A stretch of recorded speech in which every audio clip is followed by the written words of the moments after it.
Ok. Ok. Boa tarde outra vez. Vamos lá, o tema da aula de hoje é matriz de Jones, finalmente, né? Tentei, agora não tem jeito, que é a primeira coisa que tem. É bem simples e bonitinho, né? Para quem sabe álgebra linear, é tranquilo. E também falar sobre reflexão e refração. Acho que não dá para a gente terminar todo o capítulo 2 hoje, não. Estou me arrastando muito mais tempo nesse capítulo 2 que eu tinha previsto inicialmente. Mas, paciência, né? Melhor a gente ver com mais calma e melhor do que ver tudo correndo por cima. Então, vou compartilhar a tela para poder começar a escrever aqui. Como eu falei, né? O tema da aula de hoje, matrizes de Jones, reflexão e refração. Né? Vamos começar com as matrizes de Jones, então.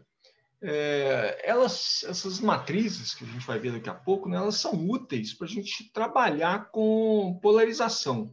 Não existe matriz de Jones definida para luz não polarizada. Não consigo representar a luz não polarizada usando as matrizes de Jones, não.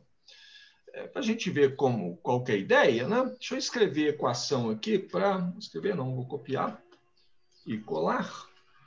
A equação para o campo elétrico, tá? da minha luz, campo elétrico da onda eletromagnética. Na verdade, algum problema?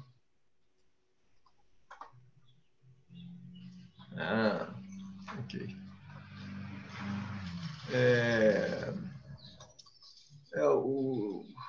Tudo está me lembrando, capítulo 2 demorado mesmo, os próximos devem ser mais rápidos. Vamos ver, né? Espero que sim. Eu estava falando que o capítulo 2 a gente demorou muito tempo, então estamos demorando muito tempo, acho que nem hoje a gente termina ele. Mas aí nas próximas aulas, na próxima aula com certeza a gente termina. E aí eu espero que a gente seja mais rápido do que eu previ nos outros capítulos, já que a gente agora está sendo mais lento do que eu previ. Bom, ok. Então, o que eu estava falando? Isso aqui é o campo elétrico do meu feixe de luz. Na verdade, assim, o jeito mais geral, né, eu estou usando a forma exponencial, então esse campo elétrico aqui deve ser complexo. Né? Vou colocar um tio aqui em cima para representar que ele é complexo. Esse é o tio mais feio que eu já fiz. Assim, tio. Né? E a amplitude dele também pode ser complexa. Né? Eu posso colocar um fator de fase na amplitude. Isso aqui é um vetor, é zero. Né?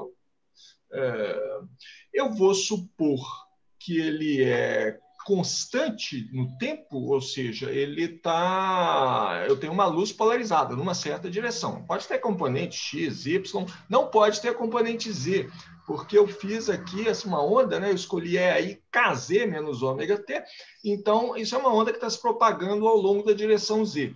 E a gente já viu que a luz, a onda eletromagnética, é uma onda transversal. O campo elétrico e o campo magnético são perpendiculares entre si e são perpendiculares à direção de propagação. Então, eu escolhi a direção de propagação aqui ao longo do eixo Z. Isso significa que o meu campo elétrico é zero, ele só pode ter componentes nas direções X e Y. Não? Quaisquer componentes. E eu estou supondo que é uma luz polarizada, ou seja, o tempo vai passando e o meu campo elétrico, a amplitude dele vai continuar com o mesmo valor. Mas é isso aqui, né? Essa aqui é a amplitude, é o E0. O E0, a amplitude da minha onda, né? Ela tem uma componente X, que esse E0X é real, né? Mas eu coloquei a parte complexa aqui. Tem um fator de fase EAI-φx, né? Na direção X chapéu, mas pode ter uma componente na direção Y chapéu também. Então, deixa eu escrever tudo junto, né? Aquela equação lá em cima, né? Expandindo o E0, levando essa expressão para o E0, na expressão ali de cima, eu tenho isso aqui. Esse é o campo elétrico. Eu preciso olhar só para o campo elétrico, né? A gente já achou a relação entre o campo elétrico e o campo magnético para essa onda eletromagnética. Se eu tiver o campo elétrico, eu sei achar o campo magnético também. Muito bem. Então, Olha, a dependência espacial e temporal, né, está aqui, né? Oscilação do meu feixe de luz. Esse termo de amplitude é o que eu preciso falar com vocês. Não? Eu posso escrever ele de uma forma conveniente, assim, ó, na forma de uma matriz coluna. Isso é uma maneira conveniente,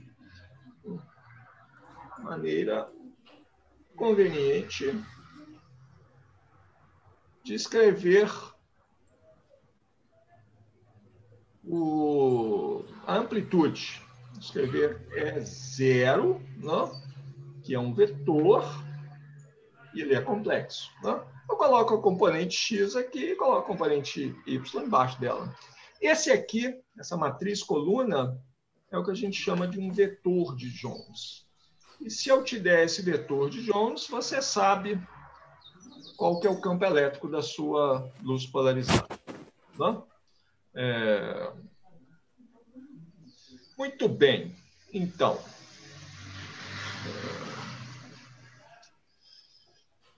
é claro que assim, isso em geral não vai estar normalizado no sentido de que a norma desse vetor aí, né, não é 1. Eu posso normalizar ele, né? E é usual fazer isso, a gente normalizar esse vetor, né, dividindo pela norma. Gente, se eu falar, estou falando muito de álgebra linear aqui, isso bem lá, eu não me lembro quando que eu aprendi álgebra linear, tem muito tempo. Mas se tiver alguma coisa assim, que não é clara para vocês me falam, tá? Quando eu falo norma de um vetor, né? A norma desse cara aqui, né? A norma dele é fazer. Eu obtenho a norma fazendo esse vetor produto escalar com um complexo dele, né? É zero complexo, produto escalar com o E0 complexo conjugado, isso aqui me dá, vou chamar de a norma de... Vamos colocar umas abinhas. Não, né? Estou querendo diferenciar isso aqui de um vetor, mas ninguém vai confundir. Vou deixar assim mesmo. Às vezes a gente coloca duas barras, eu vou colocar assim, a norma do E0, do E0 ao quadrado. Né? Que é igual ao E0x ao quadrado, não? Mais o E0y ao quadrado. Assim, em geral, eu posso normalizar isso de cá, né, dividindo pela raiz quadrada disso aqui, dividindo pela norma, né, do meu vetor. Bom, uma outra coisa que é usual fazer é colocar, se tiver um fator comum aqui, tanto na componente x quanto y, a gente coloca ele em evidência. Por exemplo, né? É melhor dar um exemplo aqui. Se eu tiver um vetor de Jones, que representa um feixe de luz lá polarizado, que é A. O valor de E0x é aí, φx é um A, tá? Que é real. Então, para esse caso particular, φx é zero, e o φy também é zero, e E0x é igual a 0y. Eu posso escrever isso aqui assim, A, 1. A norma desse vetor é A, né? Então, eu divido por A, né? Se eu normalizar ele, normalizando, esse vetor vai ficar simplesmente 1. Não. Eu tenho que dividir por 1 sobre a raiz de 2, não? Vocês fazem as contas depois para conferir comigo, para normalizar ele. Esse vetor aqui, em particular, isso aqui representa uma polarização a 45 graus. Esqueci de colocar o celular em modo silencioso. Vou fazer isso. Pronto. Polarização a 45 graus. Porque a componente x, né, que está representada aqui em cima desse vetor coluna, é igual à componente y. Se eu pegar o meu campo elétrico da luz, ele tem componentes em x e y iguais, né, constantes no tempo. Então, o meu campo elétrico está oscilando aqui a 45 graus com o que eu convencionei, com os eixos x e y que eu escolhi. Outros exemplos de vetores de Jones, simples de entender, né? Uma polarização linear na direção x. Polarização linear é fácil de escrever aqui, né? Porque ou está na direção x, ou está na direção y, ou está fazendo um ângulo com uma dessas duas direções, né? Polarização linear na direção x. Então, só tem componentes do campo elétrico na direção x. Ou seja, o vetor de Jones para essa luz polarizada é 1, 0. E esse aqui já está normalizado, né? A norma dele está 1 aqui. Se eu multiplicar por A, é claro, multiplicar por uma constante qualquer, continua sendo uma polarização na direção x. Na direção y, ok, todo mundo já sabe, né? 0, 1. Ok? Como é que eu represento uma polarização circular? A polarização circular, ela tem uma diferença de fase que a gente viu na aula passada, né? A gente viu na aula passada a polarização circular, eu posso construir ela com dois feixes linearmente polarizados, só que tem uma diferença de fase entre um feixe e outro, uma diferença de 90 graus. Né? Como que eu represento a diferença de 90 graus aqui? Assim, ó. 1 menos I. Por exemplo, isso aqui é uma polarização circular. Polarização circular à esquerda.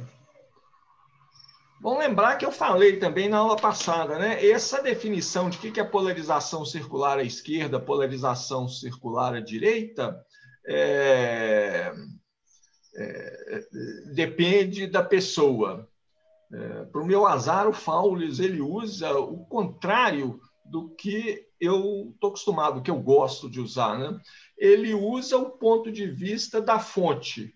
Ele, assim, você se imagina na fonte e aí você pega a sua mão direita.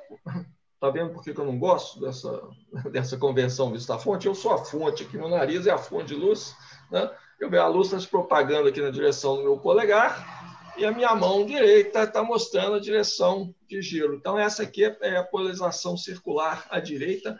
Essa de cá não é a esquerda, não. Essa aqui é a direita, na notação do Faules. Tá vendo?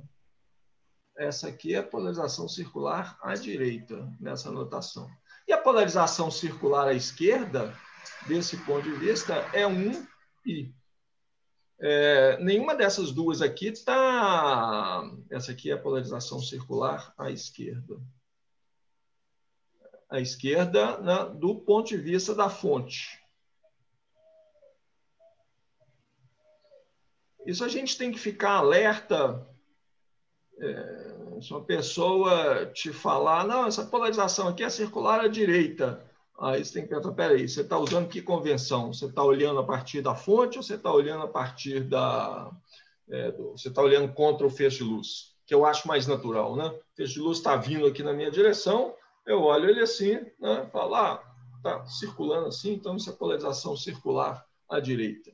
Ok, não importa, né? O que importa aqui é essa diferença de fase, né, que eu introduzi colocando um número imaginário na direção Y. Podia colocar ele na direção X também, né?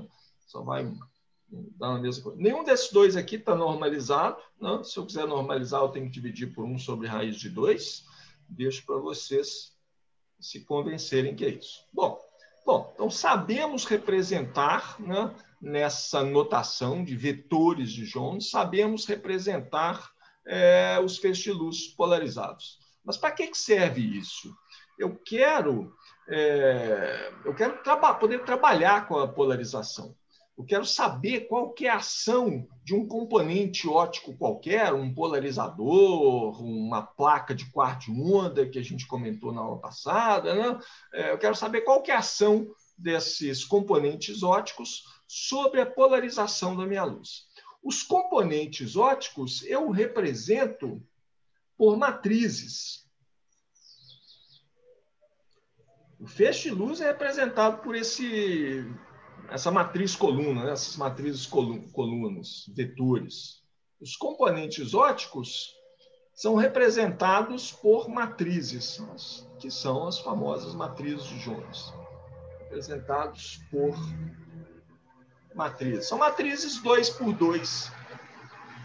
Ainda bem, né? A gente só precisa de duas dimensões, porque eu só preciso considerar as direções x e y.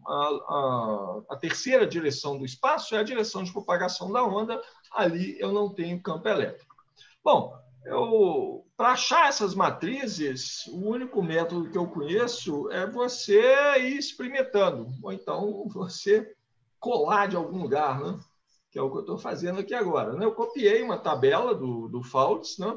Que tem alguns componentes. Né? Você vê que a matriz depende, né? As matrizes aqui em cima são para um polarizador linear. Né? Polarizador linear, em que o eixo dele, né? O eixo de transmissão para passar a luz que está polarizada na direção horizontal, ele é representado por essa matriz 2x2, 1, 0, 0, 0. Né? Se o eixo está na vertical, então é 0, 0, 0, 1. Se está a 45 graus, já é essa matriz aqui. Esse meio que está aqui na frente é um fator de normalização da matriz. Esses fatores de normalização, que a gente pode colocar no vetor, pode colocar na matriz também, eles só são importantes se a gente vai fazer considerações de energia. Se você quer saber se o seu componente óptico ele afeta a quantidade de energia contida na onda ou não. Não é muito útil, não, tá? Em geral, o que a gente quer saber mesmo é o que acontece com a polarização. Ela gira, a polarização linear vira circular, vai ter um atraso de fase ou não. Não me interessa, quer dizer, interessa, claro que interessa você saber se eu vou perder energia lá, né? Só que o componente óptico em si, ele vai, assim,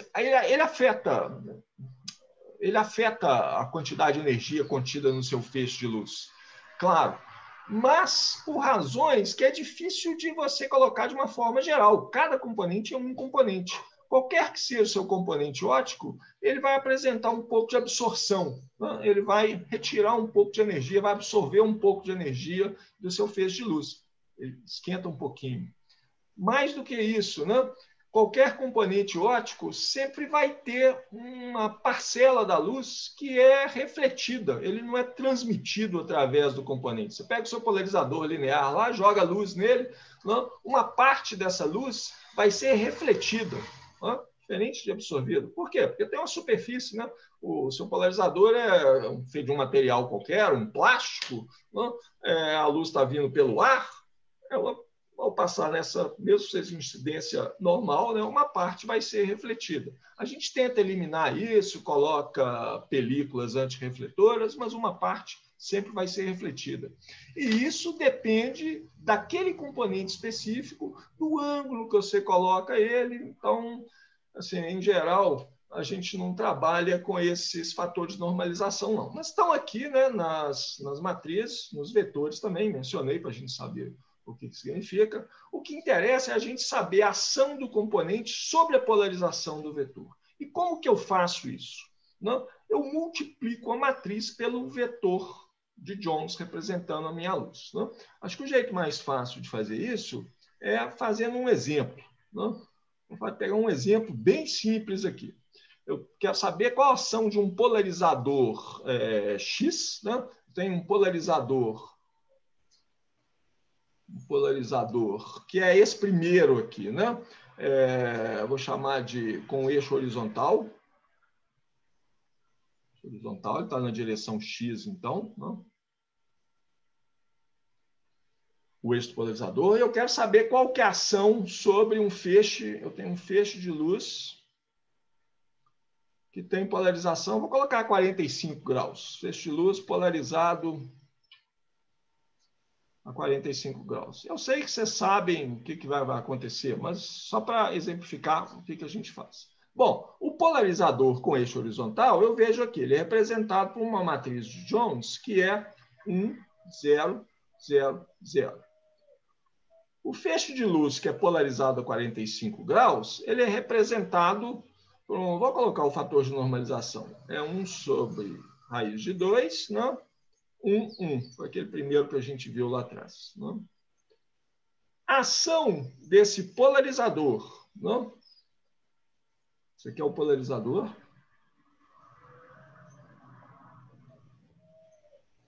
Isso aqui é o feixe de luz. Né? A ação do polarizador sobre o feixe de luz é o resultado desse produto aqui, produto de matriz, álgebra linear. Né? Isso aqui vai dar um vetor coluna, vai ficar aqui 1 sobre raiz de 2, vai ficar aqui. Né? 1, 0, multiplicando 1, isso aqui vai dar 1 aqui em cima. 0, 0, 0, 0, isso aqui vai dar 0.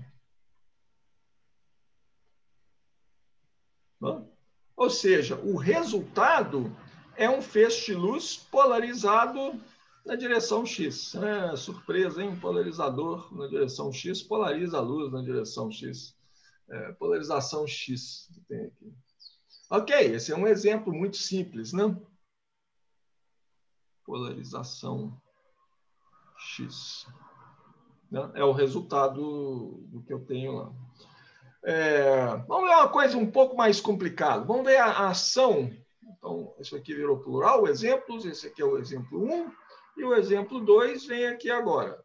Eu vou colocar uma placa de 1/4 de onda. A gente fala no laboratório lambda sobre 4, a placa lambda sobre 4, o quarter wave plates. Né? Qual que é a ação de uma lambda sobre 4 numa luz polarizada na direção X? Luz polarizada em X. Isso é um pouco mais interessante. Linearmente em X. Luz polarizada linearmente X. Ok. Placa de 1/4 de onda, né? Depende, a matriz de Jones para ela, depende se a placa de 1/4 de onda ela tem um eixo rápido, né? A direção que corresponde à direção de polarização em que o índice de refração é menor, por isso ele chama rápido, né? E tem um eixo lento, que é perpendicular ao eixo rápido, né? Onde que o índice de refração, luz polarização ao longo desse eixo lento, tem um índice de refração maior. Então, assim, a matriz de Jones para a placa de 1/4 de onda depende se esse eixo rápido está vertical, está horizontal, está 45 graus. Assim. No princípio, posso sempre colocar ele na vertical, né? Chamar a direção vertical da direção do eixo rápido. Mas, ok. Então, vamos pegar o eixo na vertical. Então, a placa de 1/4 de onda é essa matriz aqui. 1, 0, 0 menos I. Toda vez que eu tenho um componente que introduz uma diferença de fase, né, aparece uma parte imaginária aqui na matriz. Essa aqui é a placa de 1/4 de onda. Eu quero luz linearmente polarizada na direção X. Então, só tenho o componente X, vou colocar 1 aqui, 0 aqui embaixo. Tá? O resultado disso aqui é o resultado desse, dá 1. Isso aqui dá um vetor que tem 1 em cima, né? E embaixo é isso aqui, não deu certo, não. Ok. Não deu o que eu pensei que eu ia dar, né? Mas deu, é claro que deu certo. Isso aqui vai dar 0, né? O que aconteceu aqui? Olha, eu joguei luz linearmente polarizado na direção X, horizontal. Essa luz, então, está polarizada na direção do eixo lento da placa, porque o eixo rápido está na direção vertical, né? Eu peguei a matriz da direção vertical. Então, a luz passou e manteve a polarização. Né? Assim, não tem nenhuma componente da luz com polarização ao longo do eixo rápido. Então, a luz vai aparecer. Nem diferença de fase ela teve aqui, né? Só passa uma componente mesmo, que é a componente que tem lá, nenhum atraso de fase. Ok, eu faço um terceiro exemplo, então. Terceiro exemplo. De novo, uma placa lambda sobre 4, mas agora vamos pegar uma luz polarizada a 45 graus. Polarizada a 45 graus. Então, ela tem componentes X e Y. A placa lambda sobre 4, que a gente viu lá, era 1, 0, 0, menos I, né, com um eixo rápido na vertical. É isso mesmo? Vamos conferir. Eixo na vertical, 1, 0, 0, menos I. Isso mesmo. E o vetor de Jones para a luz polarizada a 45 graus, vou deixar de fora o fator de normalização. Né? A luz polarizada a 45 graus é 1 e 1, componente X e Y igual.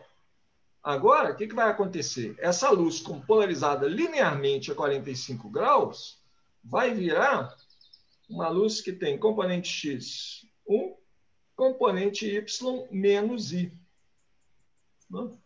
Eu tenho componentes, continuo tendo componentes nas direções X e Y, mas agora tem uma diferença de fase de 90 graus da componente Y em relação ao componente X. A componente Y está atrasada 90 graus, né, da componente X. Isso aqui é luz polarizada. Como eu estou misturando as duas convenções, vou olhar o que eu defini antes. Né? 1 menos I, a polarização circular à direita. Né? Foi o que a gente viu ali antes. A gente definiu. Luz polarizada circularmente à direita.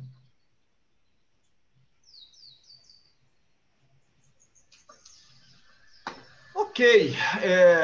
Então, esse é o jeito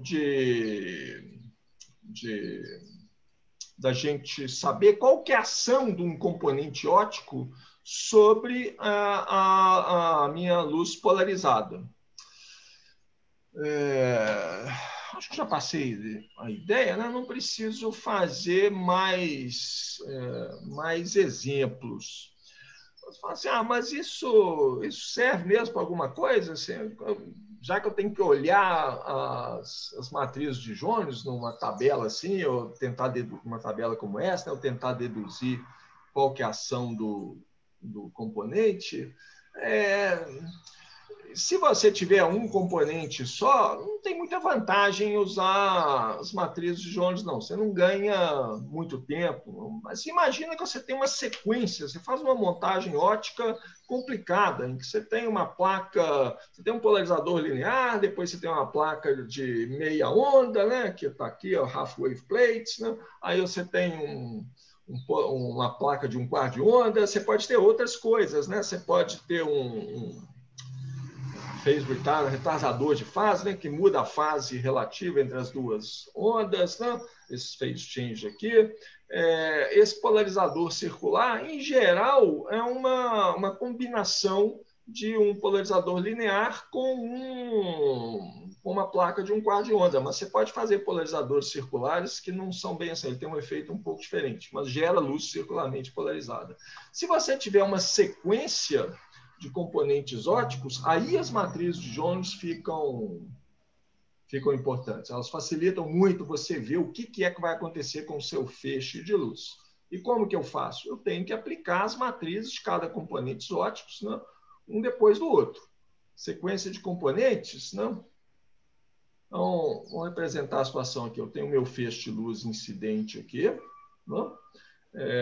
E aí eu tenho o componente 1, depois eu tenho um outro componente óptico no caminho do feixe de luz, 2, né? A luz passa pelo 1, depois passa pelo 2, e aí passa aqui numa sequência, tem N componentes. Esse aqui é o enésimo componente óptico. E eu quero saber a luz transmitida aqui, como que ela é. Tá? Então, essa aqui é a luz incidente e essa aqui é a luz transmitida pela sequência, que é o T. Né? A luz transmitida, o vetor de Jones para a luz transmitida, que vai te dizer o que aconteceu com a polarização dessa luz, depois de passar por essa quantidade de coisa aqui, eu tenho que aplicar as matrizes desses componentes na ordem. Essas matrizes não comutam, não. Se eu inverter a ordem, eu vou ter um resultado diferente, né? Ou seja, eu tenho que aplicar primeiro a matriz correspondente ao componente C1, né, no feixe incidente, porque ele passa primeiro pelo componente C1. Né? Depois, eu aplico a matriz correspondente ao segundo componente. Então, primeiro eu faço essa conta, C1 que multiplica o feixe incidente, né? Depois a matriz do componente 2 aplicada em cima do resultado e assim por diante. Né? Por último, o enésimo componente, a matriz do enésimo componente. Vou aplicando essas matrizes em sucessão. Tá? As matrizes não comutam. A ordem que a gente aplica a coisa é importante. Ok. Se vocês algum dia trabalharem com uma sequência de componentes, vocês vão ver o quanto que as matrizes Jones facilitam a sua vida. Acreditem em mim. Tem uma outra forma de representar esses efeitos componentes ópticos sobre a polarização, mas ela é pouco usada. O livro do Resch discute isso. Eu acho ela meio confusa, é uma maneira meio confusa de você trabalhar com a coisa. E até esqueci como é que chama. Bom, matriz de Jones é de longe o mais usado, né? É o recado que está aí dado. Tem uma outra forma de representar essa ação de componentes ópticos sobre estados de polarização na luz. Quem ficar curioso, dá uma olhada lá no capítulo de polarização do livro do Resch, que é lá na frente. Muito bem. Aproveitando isso aqui, né, a gente pode definir polarizações ortogonais. Se eu falar, uma polarização é ortogonal à outra, a gente imediatamente pensa em dois feixes de luz linearmente polarizados, né? Se um está polarizado na direção X, o outro está polarizado na direção Y, óbvio, as duas polarizações são ortogonais. Mas eu posso definir ortogonalidade entre polarizações de uma forma mais geral, né? Eu vou definir duas polarizações como sendo ortogonais entre si, se o produto escalar entre o feixe de luz 1, né, é 1 complexo, e o feixe de luz 2, né, complexo conjugado, isso aqui, se esse produto escalar der zero, se o primeiro feixe, né, o vetor complexo que descreve o primeiro, esse aqui é o vetor, é a amplitude do campo elétrico da luz, tá? É uma luz polarizada, então a amplitude, a magnitude do vetor não é complexa no tempo. Esse vetor complexo aqui é complexo, tem componentes em x e y, se ela está se propagando na direção z, tá? Mas é constante no tempo.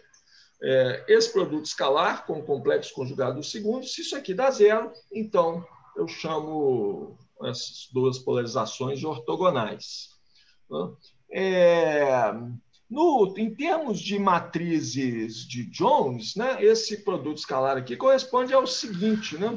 Eu tenho que fazer o produto escalar entre dois vetores de Jones, o E1 e o E2 complexo conjugado. Como é que a gente faz isso?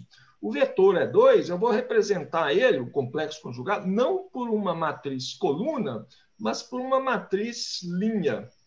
Então, eu escrevo esse produto escalar assim, ó. Notação matricial, ele é definido desse jeito. Isso aqui é o E2x complexo conjugado. Isso aqui é a componente y do feixe de luz 2, né? Y complexo conjugado. E multiplico isso aqui pelo vetor coluna, que representa o feixe de luz 1, que tem componente x, né? E componente y. Isso é uma notação em termos de matrizes, né, desse produto escalar aqui. Representa essa multiplicação entre um vetor linha e um vetor coluna. Né? Eu pego o vetor do complexo conjugado, escrevo ele na forma de linha, tirando o complexo conjugado de cada componente. Isso aqui, então, é E2x complexo conjugado vezes E1x mais E2y complexo conjugado E1y. Quem já fez física quântica aí, né, já viu esse tipo de produto escalar. Quem fez álgebra linear, né, ainda lembra de álgebra linear, é isso aí. Ok, sim. Então, que a gente sabe, duas polarizações lineares são ortogonais entre si, né? Mas outras coisas, assim, eu posso mostrar, né, usando isso aqui, que polarização circular à esquerda e polarização circular à direita são ortogonais nesse sentido. Né? Vamos pegar os vetores Jones para polarização circular à esquerda,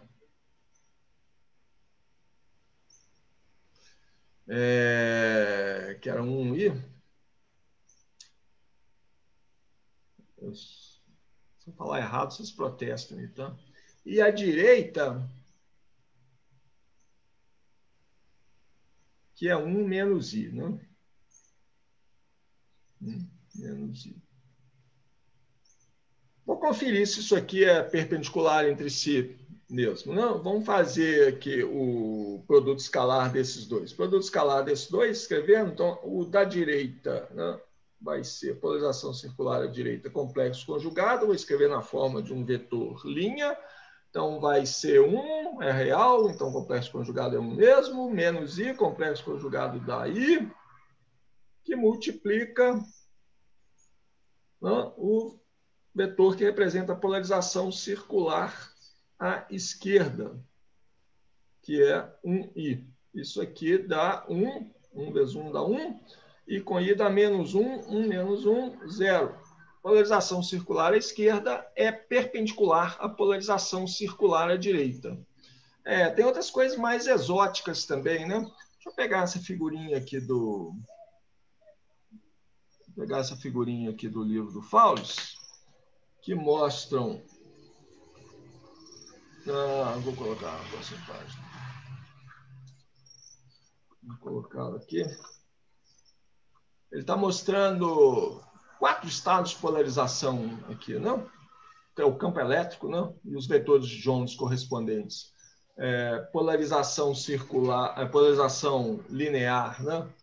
Horizontal ao longo de x, polarização linear ao longo de y, direção vertical, né? Circular à esquerda, circular à direita, né? E aqui, ó, essas duas aqui são elípticas. Essas duas polarizações elípticas aqui são ortogonais entre si também. A gente pode conferir, né? Dá para fazer até de cabeça. Vamos fazer aqui, ó. Essa polarização circular aqui é representada pelo vetor de Jones 2i. E a outra, essa que tem um eixo maior da elipse ao longo da direção y, é representada pelo vetor de Jones 1 menos 2i. Esses sinais menos, né, onde que o i aparece, em x ou em y, me diz qual o sentido que elas estão girando. Essas duas em particular são ortogonais, né? Se eu fizer o produto escalar de uma com a outra, ó, 2 menos i, né, que é o complexo conjugado desse aqui, é o vetor dual, né, desse vetor de Jones aqui, multiplicando o 1 menos 2i, isso aqui dá 2 vezes 1, 2, não? Menos i com menos 2i dá menos 2 vezes menos i. Menos i com menos i, né? Então dá menos 2 mesmo. Menos 2 dá 0. São ortogonais entre si também. Essa já é uma utilidade, né, das matrizes Jones. Se eu olhar para a polarização elíptica e falar essas duas coisas são ortogonais mesmo ou não, escrevendo os vetores Jones delas, imediatamente você vê que elas são ortogonais. Não? Um último conceito interessante sobre matrizes de Jones, e que é muito usado em física quântica também, né?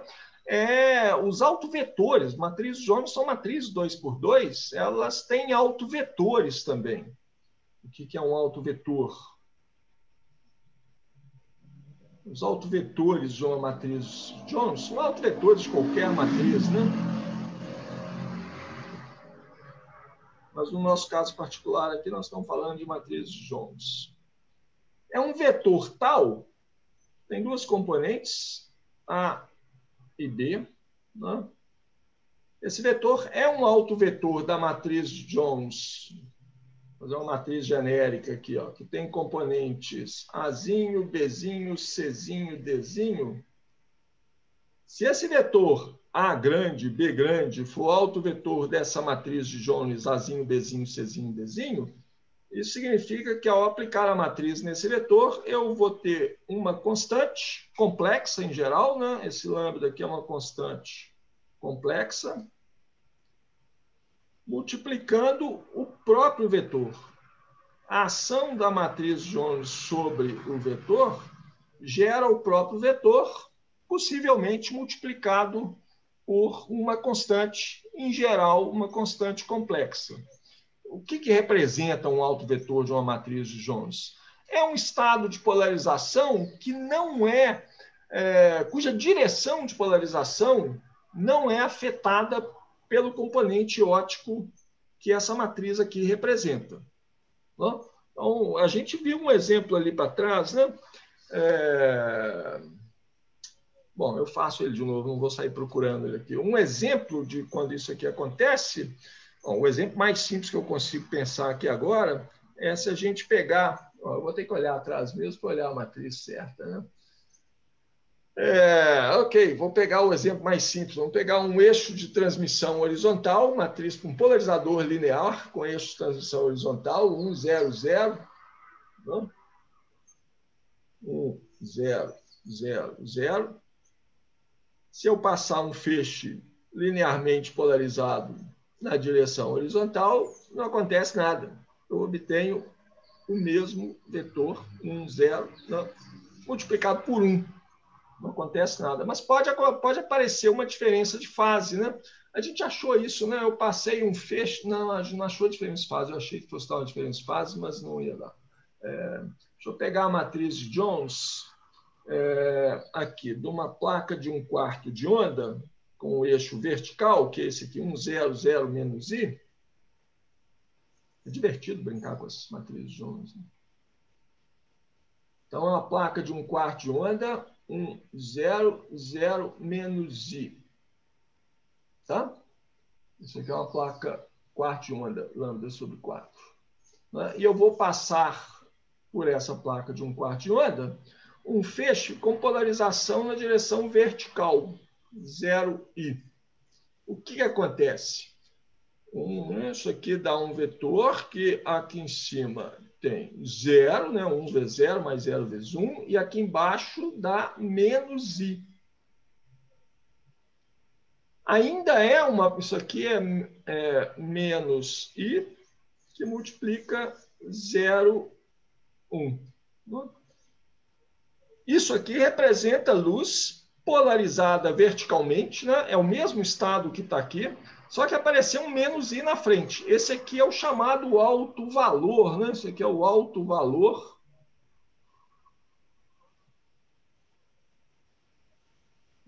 Para esse exemplo é menos i, e esse 0i, 0,1 aqui é o chamado alto vetor daquela matriz, da placa de 1/4 de onda. É o alto vetor correspondente ao alto valor menos i. Ou seja, a polarização não muda, mas aparece uma diferença de fase. Esse menos i aqui representa uma diferença de fase de menos 90 graus. Né? O feixe de luz ele continua com a polarização vertical, mas ele atrasa um pouco. Se você está lidando com alguma aplicação em que a fase que a sua luz chega, onde quer que você quer que ela chegue, né, é importante, se a fase for importante, você vai ter um efeito. Então, isso aqui é um jeito de atrasar o seu feixe de luz sem alterar a polarização dele. Né? Todo mundo aí sabe achar autovalores e autovetores? Bom, não custa falar. Como que eu faço para achar autovalores e autovetores? Eu uso essa própria equação aqui, né? A equação de autovalor, que é assim, a matriz aplicada no autovetor dela, Azão, Bzão, isso aqui tem que dar lambda, uma constante complexa, né? Vezes o próprio vetor, AB.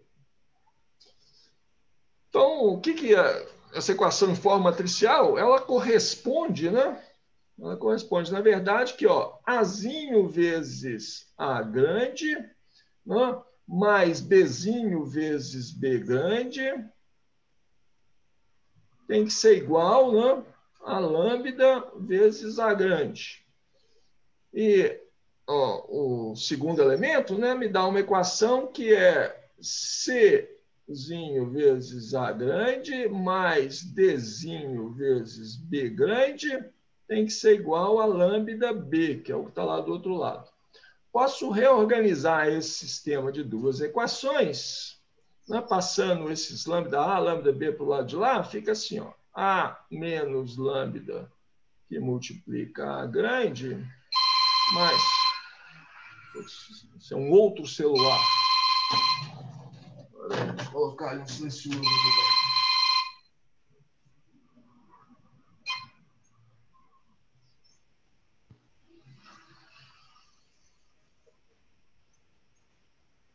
Desculpa, gente. Hoje é um dia de interrupções para todos os lados. Onde que a gente estava? Passei, reorganizando o sistema de equações, né? Mais Bzinho vezes B. Isso aqui tem que dar zero. E aqui eu tenho C vezes A grande mais D menos lambda.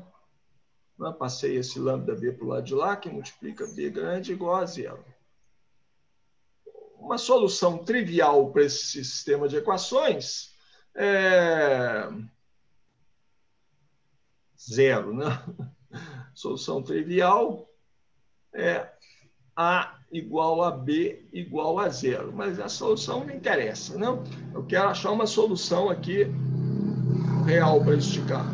Então, eu vou ter uma solução não trivial se o determinante dos coeficientes for zero, ou seja, se esse determinante A menos lambda B, C, D menos lambda, se esse determinante for zero, aí eu tenho uma solução não trivial. Então, isso aqui gera, não, uma equação de segunda ordem em lambda, equação de segunda ordem em lambda,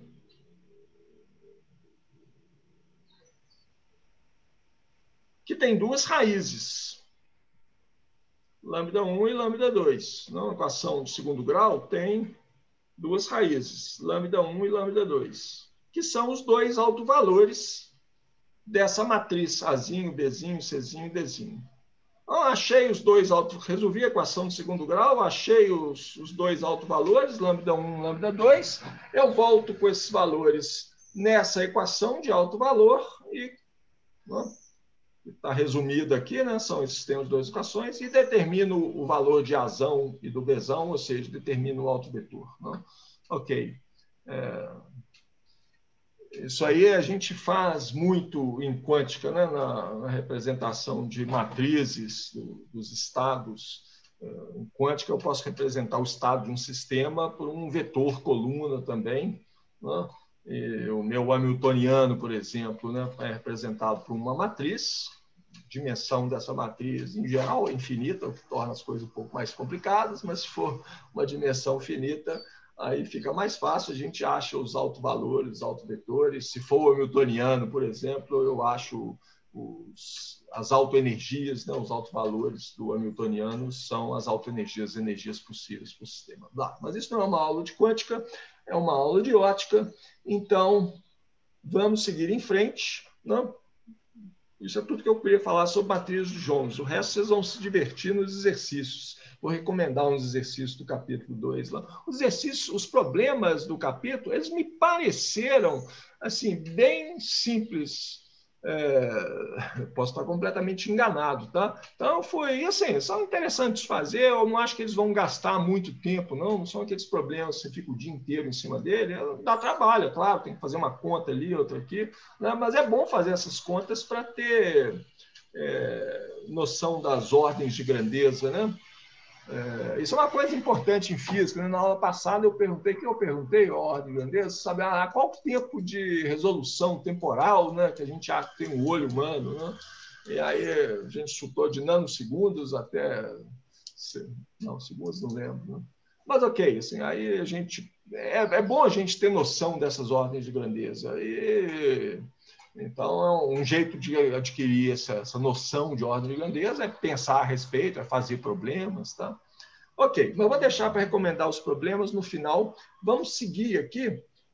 Eu quero falar agora de reflexão e transmissão, né? Reflexão e refração. Agora a gente vai colocar numa base mais firme o que vocês já sabem, né? Assim, aquelas leis de reflexão e refração. A origem dessas leis de reflexão e refração é o ângulo de incidência igual ao ângulo de reflexão, né? A lei de Snell.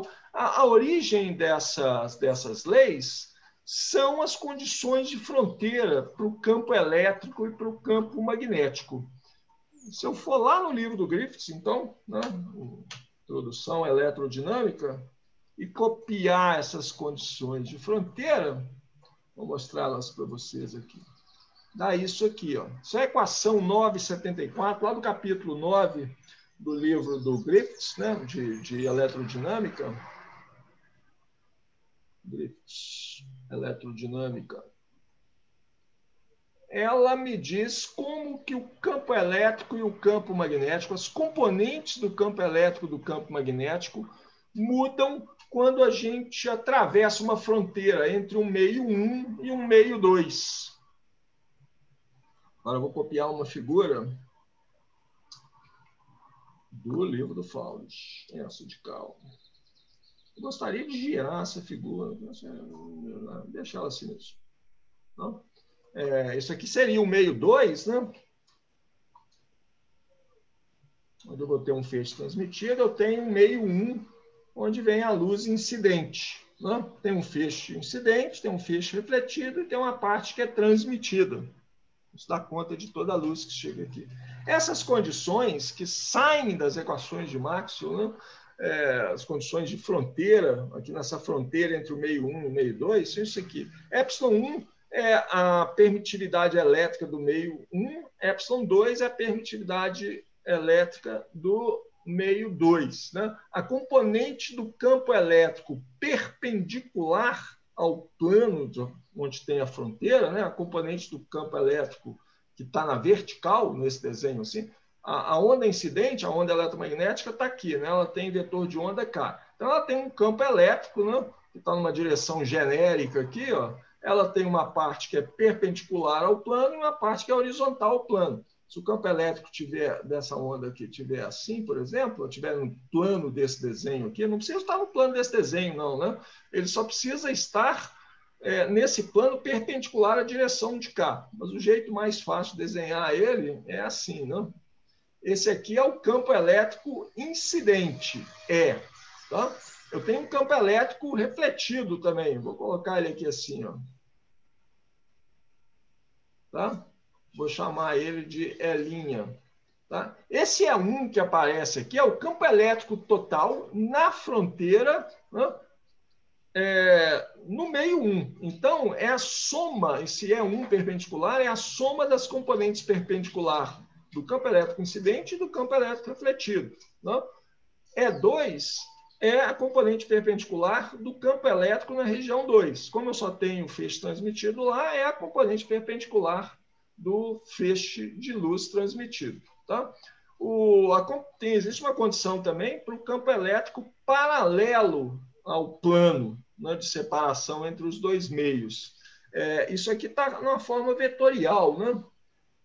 Não sei se está para ver isso aqui, mas tem negrito, vou colocar uma setinha aqui. Por quê? Porque a direção perpendicular a um plano, o plano da fronteira aqui, é bem definida, é perpendicular ao plano. Né? Mas a componente paralela pode ser infinitas possibilidades, né? Qualquer componente paralela ao plano aqui. Então, isso aqui relaciona a componente, uma das componentes paralelas, se ela estiver nessa direção, tá? Ela tem que ser igual a componentes naquela mesma direção no meio 2. É isso que essa segunda equação, na verdade, a equação 3, está dizendo para a gente. Eu tenho condições também sobre o campo magnético. Aqui é o campo magnético B, né? É o B mesmo, mas eu posso transformar isso aqui numa condição para H, né? Só dividir isso aqui por μ1 e esse aqui por μ2, eu tenho H1 perpendicular é igual a H2 perpendicular. Né? É a mesma coisa. Aqui já é a condição, né? O H1 não, paralelo, que a gente, nesse curso, está chamando de campo magnético, o vetor H, né? Tem que ser igual a o H2 paralelo ao plano de incidência. São essas condições que vão me gerar essas leis de reflexão e refração. Vamos ver como, acho que vale a pena a gente ver como. Eu vou trabalhar com o campo elétrico primeiro, tá? Então, eu vou escrever o campo elétrico aqui, ó. O campo incidente, vamos escrever a equação do campo elétrico. O campo elétrico incidente, ele tem uma amplitude, ele está chamando aqui de E, né? Eu vou chamar de E. Simplesmente incidente, tá? Um vetor aqui numa direção qualquer. Aí K é o vetor de onda da onda incidente, é esse K aqui, né? Escalar R menos ômega T. Ok, agora eu quero escrever o campo elétrico para onda refletida e para onda transmitida. Uma observação que a gente faz é que, para a imensa maioria dos materiais na natureza, tá, a frequência ômega de todas essas ondas, incidente, refletida e transmitida, é a mesma frequência. Né? Esses meios são chamados também de lineares, mas não é linear naquele sentido que a gente usou antes. Antes a gente estava chamando de meios lineares, meios para o qual o vetor de deslocamento, D, é proporcional ao campo elétrico. Né? O vetor, então, a polarização do meio é expresso de uma forma simples. O que eu estou chamando de meio linear aqui, que estou falando que é meio linear, é um meio que não muda a frequência da onda. Né? O feixe refletido tem a mesma frequência da onda incidente, o feixe transmitido também tem a mesma frequência da onda incidente. Ou seja, ômega é o mesmo para todos os meios. Então, eu posso escrever... Existem meios que não são assim, né? E eu acho que alguém sugeriu um trabalho, alguém vai fazer um desses trabalhos finais, em que vai exatamente discutir meios para os quais isso não é verdade. Você joga um feixe de luz que tem frequência ômega e aparece do outro lado desse meio, aparece dois feixes de luz, cada um com a frequência meio ômega. Ele muda a frequência ao passar pelo meio. Bom, o feixe de luz refletida, ele vai ter uma amplitude E', tá? E um E aí, K' escalar R menos ômega T. E o feixe transmitido tem uma amplitude E duas linhas, E aí, K duas linhas. Estou usando K' e K duas linhas, que é o que está nessa figura aqui, né, que eu copiei do Fomos. K' escalar R menos ômega T. Bom, antes da gente seguir em frente, vamos ver uma coisa aqui, né? A gente sabe que K vezes a velocidade, K é módulo do vetor de onda, né, da onda incidente, vezes a velocidade da onda no meio 1, isso aqui é igual a ômega. Isso é a nossa definição de velocidade fase, né? Opa, igual a ômega. V1 é igual a ômega sobre K. Né? A velocidade da onda é ômega sobre K. Então, K vezes a velocidade lá no meio 1 é igual a ômega. Mas ômega é o mesmo em todos os meios. Então, K' vezes a velocidade da onda no meio 1, que é a mesma velocidade de V1, também é igual a ômega, e K duas linhas, aí agora é um meio diferente, a velocidade, a princípio, é diferente, é V2, né? Isso aqui vai dar ômega também. Mas essas duas equações aqui, ó, implicam que KV1, né, tem que ser igual a K' V1, não, posso incluir essa outra aqui também, não? É igual a K duas linhas V2. Não? Dessa primeira parte aqui, né, V1, então, o módulo do vetor de onda, é o módulo só, tá? A direção, a própria figura lá está mostrando que é diferente, né? Mas o módulo é igual, K igual a K', ok? E eu tenho uma razão também aqui entre K, não? Que é igual a K', e o K duas linhas. K duas linhas, bom, o K vai ser igual a K duas linhas vezes a razão entre as velocidades, V2 sobre V1. A razão entre as velocidades, eu posso ser em cima e embaixo, né? Então, isso aqui vai dar K duas linhas, vai ficar N1 sobre N2. Não? N1 é o índice de refração do meio 1, que é C sobre V1. Não? Eu multiplico aqui, ó, por C e divido por C. Então, fica C sobre N1, que dá N1 lá em cima, não? E fica C sobre V2, que dá N2 aqui embaixo. Tá? Então, N1 é C sobre V1, né? N2, o índice de refração do meio 2, é C, velocidade da luz no vácuo, sobre a velocidade da luz no meio 2. Não? Então, a segunda relação, deixa eu dar um destaque nela aqui, o K é igual a K duas linhas, N1 sobre N2. Nós vamos precisar disso depois. Bom, mas deixa eu voltar, então, nessas relações aqui, né, de fronteira. Vou escrever essa primeira aqui, tá? Para componente perpendicular. Na verdade, todas elas são do mesmo tipo. Ó. Eu tenho alguma coisa no meio 1, que envolve uma soma da onda incidente e da onda refletida, é igual a alguma coisa que multiplica o campo elétrico na região 2. Aqui tem essa epsilon 1 na frente, né? Epsilon 2 do outro lado, aqui não tem nada, componente horizontal.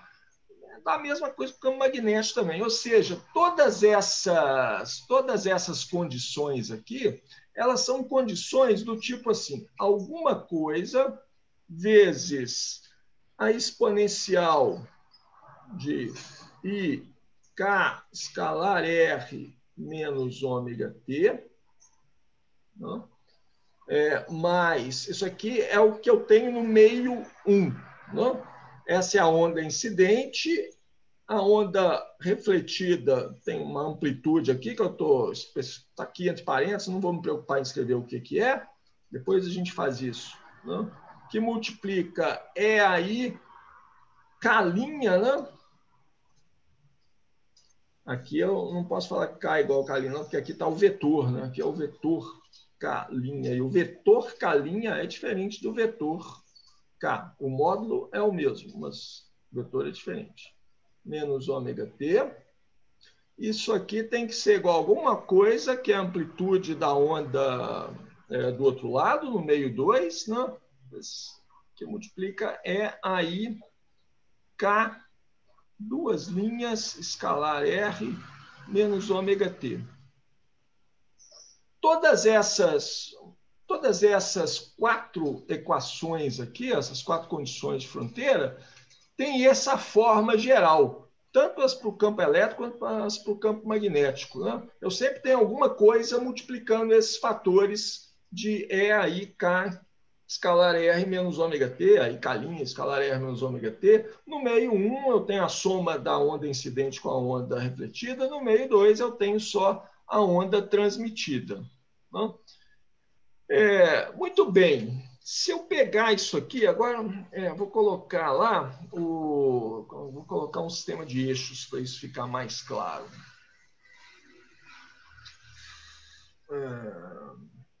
Não preciso fazer isso ainda não. Né? Por enquanto, já posso chegar a uma coisa mais geral aqui. Ó.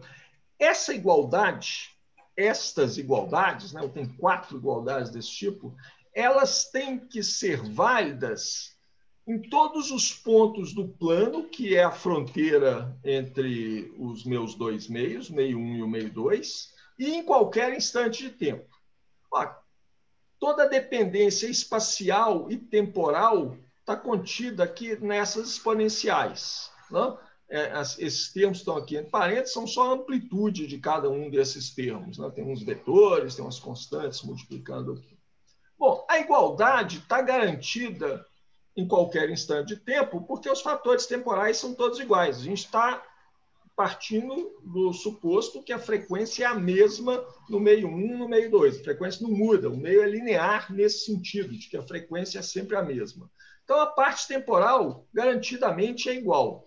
Mas a parte espacial, não. Né? Aqui é um vetor K, aqui é um vetor K', aqui é um vetor K duas linhas R. Mas eles têm que ser todos iguais. E o único jeito disso aqui ser igual para qualquer ponto do plano que separa o meio 1 e o meio 2, é eu ter que K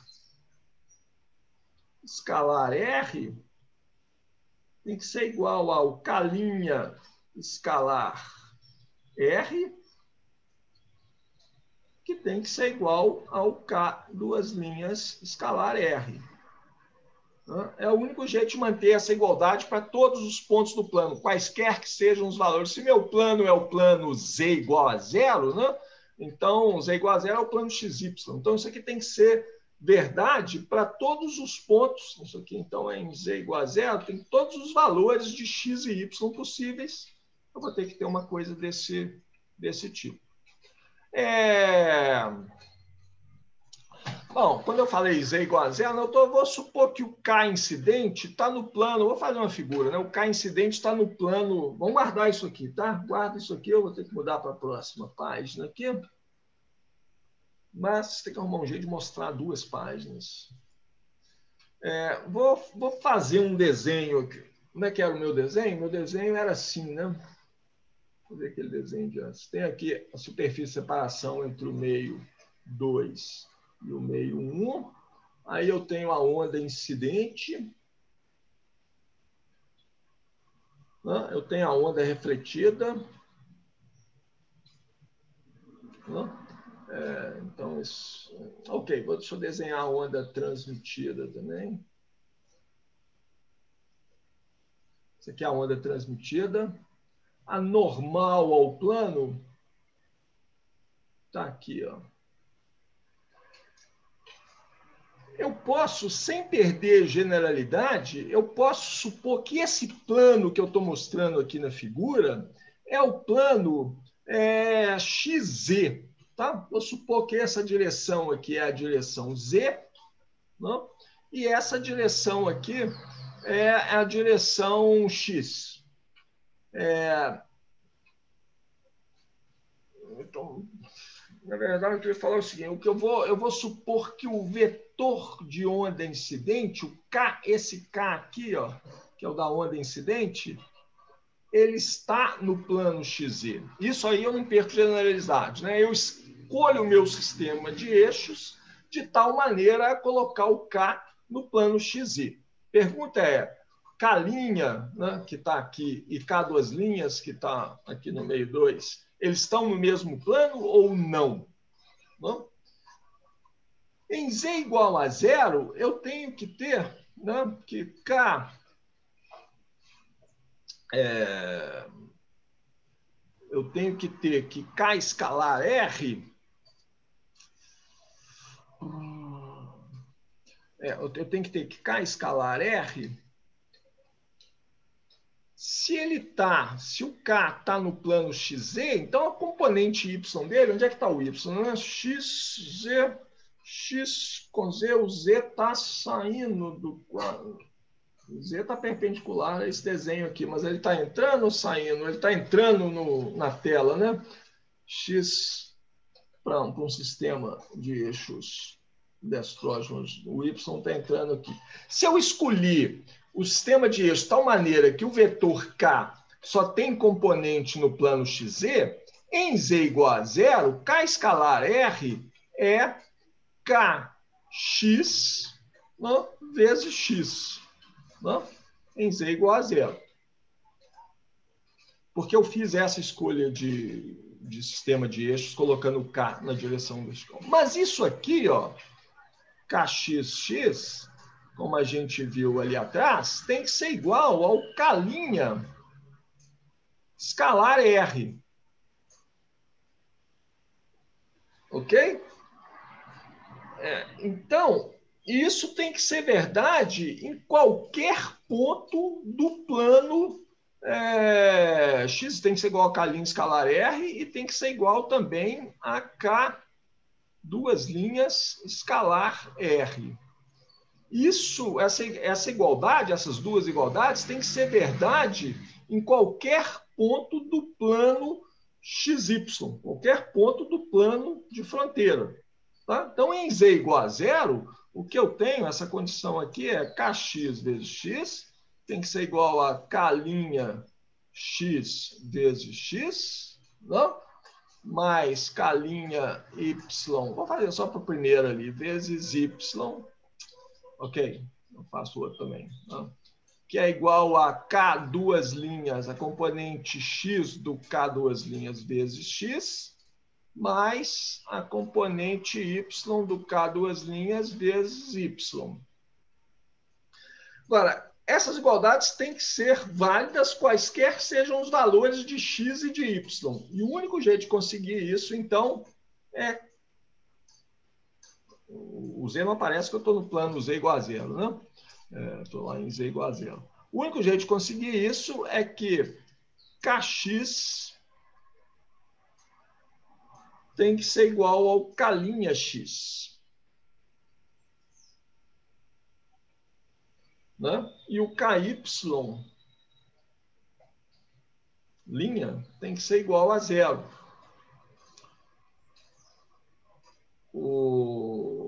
Da mesma forma, o Kx tem que ser igual ao K duas linhas X e o K duas linhas Y tem que ser igual a zero.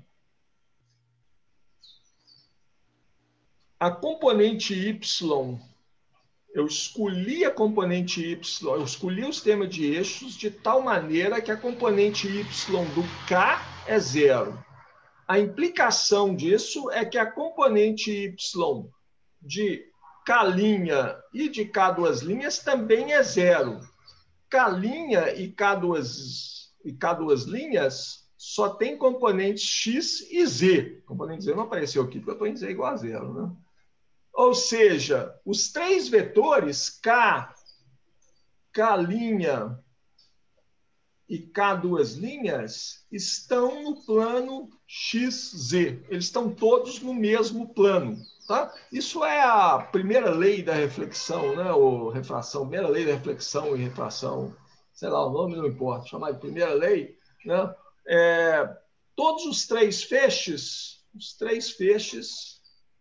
estão no mesmo plano. Estão no mesmo plano. Esse plano,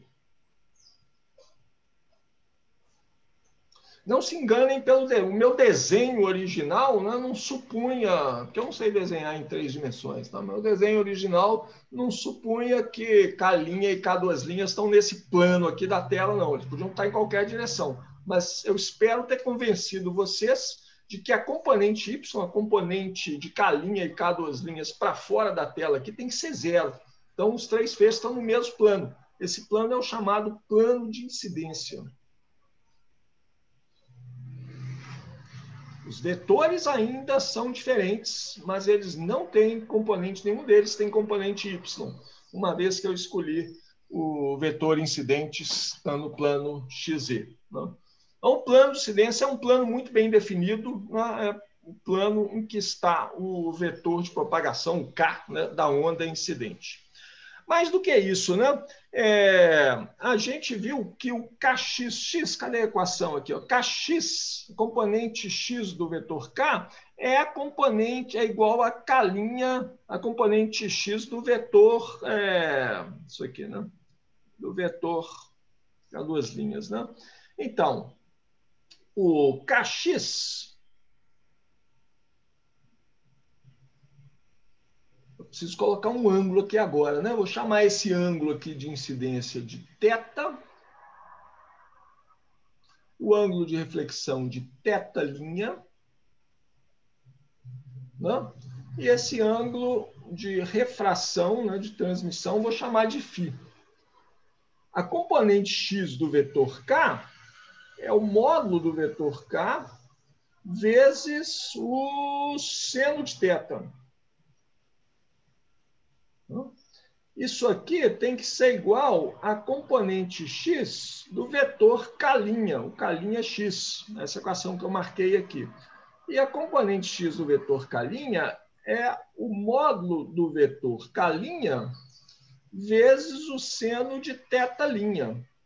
Mas a gente tinha visto lá atrás que, como eu estou sempre no K' e K estão no mesmo meio, meio 1, tem a mesma velocidade, a frequência é a mesma, né? A gente viu aqui no slide anterior que o módulo aqui, ó, K é igual a K', porque as velocidades são as mesmas, né? Então, KV1, que é ômega, é igual a K' V1, que também é ômega, V1, K igual a K'. O módulo dos vetores, K e K' são iguais. Isso aqui é igual a K', ó, queria tirar o linha, botei de novo. K seno de θ'.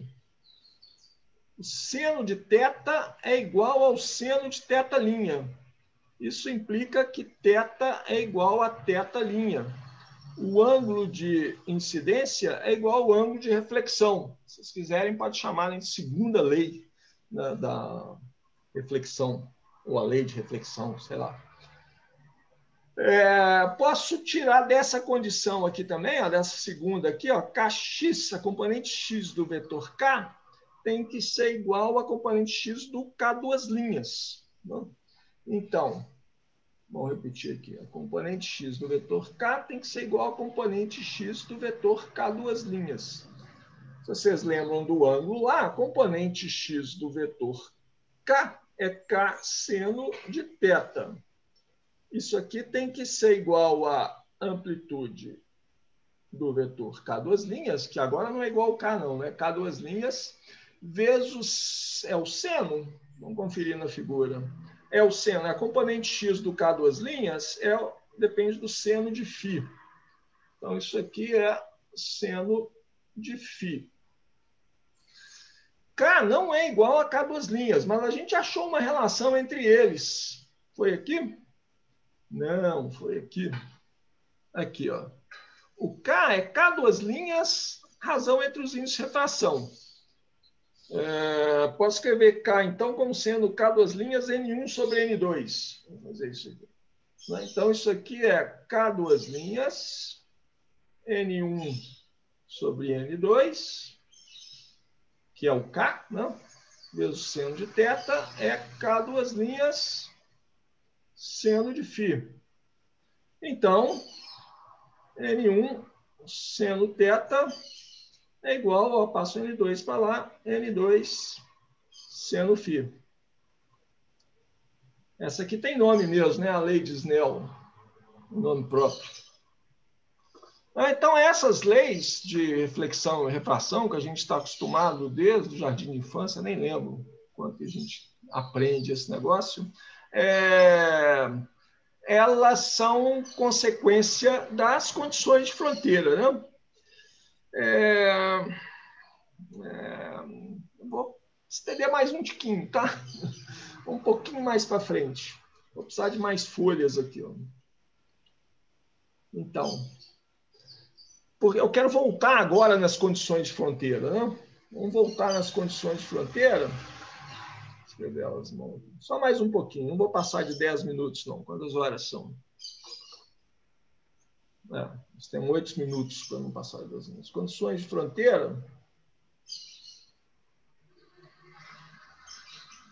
são as seguintes, né? Tem utilidade elétrica do meio 1 vezes a componente do campo elétrico total, né? Perpendicular à superfície de separação lá no meio 1 tem que ser igual ao ε2, permitividade elétrica no meio 2, né? Vezes a componente do campo elétrico perpendicular à superfície de separação dos dois meios no meio 2. Né? E eu tenho uma condição para as componentes longitudinais do campo elétrico também, longitudinal, 1 longitudinal tem que ser igual a E2 longitudinal. Quando você atravessa uma fronteira entre dois meios, a componente do campo elétrico paralela à fronteira, ela permanece igual e a componente perpendicular, ela muda em magnitude, né, por um tanto que depende da razão entre as permitividades elétricas dos dois meios. Não depende da razão entre ε1 e ε2. Tem um pulo na componente, tem uma descontinuidade na componente perpendicular, mas a componente longitudinal é contínua. Né? E eu tenho condições semelhantes para o campo elétrico, para o campo magnético. Né? O campo magnético, se a gente colocar em termos do vetor H, né, e falar μ1 é igual a μ2, o H1 perpendicular é igual ao H2 perpendicular e o H1 longitudinal, né, paralelo à superfície, é igual ao H2. O campo magnético fica... O campo magnético H, né, ele é contínuo nos dois meios. Bom, convém a gente separar em dois casos separados, em dois casos diferentes, duas polarizações. Bom, eu vou separar em duas polarizações, vou tratar duas polarizações perpendiculares entre si separadamente. Uma é a polarização perpendicular ao plano de incidência.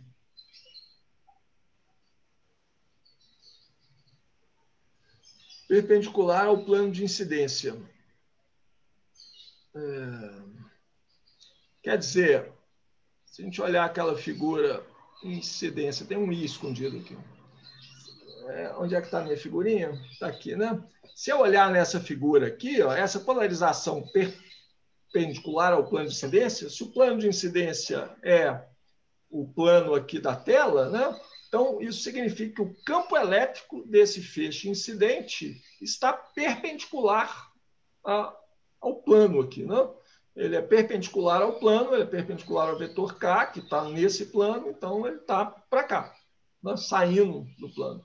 Essa polarização, com o campo elétrico incidente polarizado perpendicular ao plano de incidência, é chamada de polarização transversa elétrica, TE, por razões óbvias, né? O campo elétrico é transverso ao plano de incidência. Mas tem um outro nome, infelizmente, que é bastante usado. Eu falo, não sei nem quantos, que é S. Você chama isso de polarização S. S ou TS são sinônimos. Esse S aqui vem do alemão. A física antigamente era em alemão, né? Einstein, Planck, nessa época aí, princípio do século XX, primeira metade do século XX, a linguagem da física, que hoje é inglês, né? Em breve será chinês, na minha previsão, a linguagem da física era alemão. Então, esse S aí, ele perdura até hoje. Esse S, quem sabe alemão? A Giovana sabe alemão, acho que é Sanskrit, alguma coisa assim, que significa perpendicular em alemão. Campo elétrico perpendicular à superfície. Bom, a outra polarização... Não sei essa palavra, Paulo Sérgio. Não ideia. Eu acho que é uma coisa assim também. Pelo pouco alemão que eu estudei na vida, é Sanskrit, eu acho que significa perpendicular em alemão. Ok, tem que decorar, infelizmente. A outra polarização, né? Vocês vão adivinhar. É a polarização perpendicular, essa daí, que é a polarização paralela ao plano de incidência. Eu tenho várias possibilidades? Não. Vamos voltar na figura lá. Polarização paralela ao plano de incidência. Se eu voltar aqui na figura, o que significa isso? Esse aqui é o plano de incidência, é o plano da tela, né? Polarização perpendicular, a TE, transversa elétrica, a gente já viu, é o campo elétrico saindo aqui do plano, né? A direção do campo elétrico é perpendicular a esse plano. E a polarização paralela ao plano de incidência? O campo elétrico está nesse plano, mas ele tem que ser perpendicular ao vetor K, né? Então ele está aqui, ó. Vou desenhar em verde aqui, ó. O campo elétrico que eu estou falando aqui, ó, eu vou colocar um P de paralelo nele. Isso aqui seria o campo elétrico paralelo ao plano de incidência. O campo elétrico perpendicular ao plano de incidência, só consigo, tem uma outra cor aqui, só tem um roxo. O campo elétrico perpendicular ao plano de incidência é esse campo elétrico aqui, ó. Ele está na direção perpendicular, é o ES, é Sunscraft, né? Essa outra polarização, então, que o campo elétrico está no plano de incidência junto com o vetor K, né? Ela é chamada de polarização TM, transversa magnética. Por quê? Se o campo elétrico está no plano de incidência, o vetor K também, o campo magnético tem que ser perpendicular a ambos. Então, o campo magnético está perpendicular ao plano de incidência. Então, ela é transverso ao plano de incidência, a polarização transversa magnética. Essa notação é muito clara, né? Transverso elétrico, transverso magnético, mas fica aqui a herança do alemão, né? Essa aqui é a chamada polarização P. P significa, em alemão, paralelo. Paralelo ao plano. Campo elétrico, paralelo ao plano de incidência. Campo elétrico, Sunscraft, perpendicular ao plano de incidência. Bom, nós vamos tratar essas duas polarizações separadamente. O que eu tenho que fazer, mas vai ficar para a aula que vem, então, né? Pelo menos definir o nome das polarizações. Posso começar nisso aqui. O que eu vou fazer é olhar para essas condições aqui e escrever essas condições, tá? Nas duas polarizações que a gente definiu. Faço para uma polarização, faço para outra polarização, e vamos chegar em expressões que relacionam a amplitude do campo elétrico incidente com a amplitude do campo elétrico refletido e transmitido, tá? Daí eu posso obter os coeficientes de reflexão e de transmissão. Mas isso fica para a aula que vem, tá? Quem quiser dar uma olhada nisso, assim, o que eu vou fazer na aula que vem, assim, porque eu já estou preocupado com o tempo aqui, eu vou esboçar em linhas gerais, tá? Como que é feito o cálculo. Eu estou dando um pouco mais de detalhes do que tem no livro do Faules, né? Mas se vocês quiserem ver com ainda mais detalhes, toda essa parte que a gente está vendo aqui, isso é eletrodinâmica, tá? Então, isso está no livro do Griffiths, assim, mastigado direitinho, um a um. Capítulo 9, né? A gente usou a equação 974 do Griffiths ali. No capítulo 9, que trata de ondas eletromagnéticas lá do Griffiths, esses temas dessas duas últimas aulas, com a exceção de matrizes de Jones, que é muito específico para ondas eletromagnéticas para a luz, né? Muito específico para a luz, ondas eletromagnéticas no visível. Boa parte disso que a gente está vendo está bem mastigado lá no Griffiths. Se vocês quiserem ver em detalhes, está lá. Tá? Eu acho que o Griffiths faz só para uma dessas duas polarizações e deixa a outra para um dos problemas. O que me lembra que eu tenho que recomendar alguns problemas para vocês. Tá? Vou escrever aqui, mas vou colocar a lista também no Moodle. Problemas recomendados do capítulo 2 do Faules. Como o Faules é o livro-texto oficial, eu olhei problemas do Faules. Se vocês estão seguindo em algum outro livro e acharem algum problema legal lá, me falam, tá? Mas eu já tenho bastante problemas aqui, tá? Então, do capítulo 2, eu estou recomendando os problemas 3, 4, 5, 6, 7, 8. Não assusta não, porque os problemas são todos, um é amarrado no outro. O 5, você faz um passo a mais do 4. O 6, você aplica o resultado do 5. O 7, 8. É como se fosse problema 4, parte A, B, C, D e E. Tá? Porque tem mais aqui. Ó. Tem o problema 10, tem o 13, o 14 e o 15. 13, 14, 15 é a mesma coisa. Um vai em cima do outro, né? 19, 22 e 23. Pronto. Me pareceu que eles são problemas tranquilos. Eu acho que, assim, numa sentada, uma manhã, vocês fazem todos eles. Vocês me contam depois. Bom, gente, vamos parar aqui, né? Porque senão a gente fica sentado muito tempo na mesma cadeira. Isso não é bom para a Professor, saúde. Oi, pode falar. esses exercícios é para a gente fazer. Você quer que entrega de alguma forma? Ou Não, não? não, não. Esses aqui são recomendados. Na próxima aula, eu vou falar um desses aqui, que vai ser a primeira prova. Tá? Isso aqui é uma lista de recomendados. Fica a sua própria responsabilidade, sua consciência, seu nível de compromisso com o curso, de fazer todos ou alguns. Se fizer toda a lista de problemas do capítulo, melhor ainda, claro. Né? Mas como são muitos, eu acho que são 23. Né? São 23 problemas, escolhi um pouco mais da metade.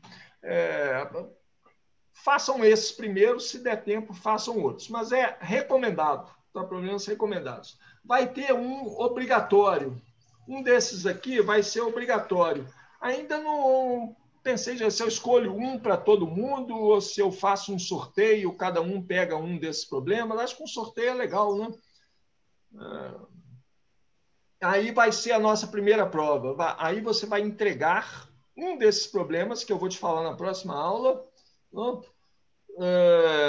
Valendo X pontos. Não lembro mais quantos pontos valiam. É a primeira prova nossa. Perfeito. Ok? Mais alguma dúvida, gente? Até que vocês estão conseguindo me ver, né? Eu não estou tão na escuridão como parecia. Né? Tá bom, então, gente. Bom final de tarde, essa tarde quente aqui. Hoje é terça-feira, a gente conta de novo na quinta, né? Na quinta-feira, então, eu falo o problema prova para vocês. Ô, Paulo Sérgio, Oi. eu queria perguntar uma coisa, só que meu microfone travou e eu não estava conseguindo ativar aí. Ainda está em tempo, Matheus. É só para saber, a gente vai ter que definir os temas dos trabalhos, e se for caso as duplas, até quinta-feira? Essa quinta? Não, eu não coloquei um deadline, não coloquei um prazo Ah, tá. final, assim, não. Acho que uma hora eu vou colocar, tá? Mas por enquanto eu não estou forçando a barra, não. Eu estou considerando, assim, é interesse de vocês mesmo definir o quanto antes para poder começar a trabalhar, né? Então, assim, à medida que Porque eu tinha visto no Moodle que tava lá, essa tarefa tá atrasada, um trem assim, mas é uma preocupar com isso forma de não. pressionar vocês, mas eu vou mudar o Entendi. prazo lá dela, tá? Ah, Só assim, quanto mais tempo demorar para definir, menos tempo para fazer o trabalho, né?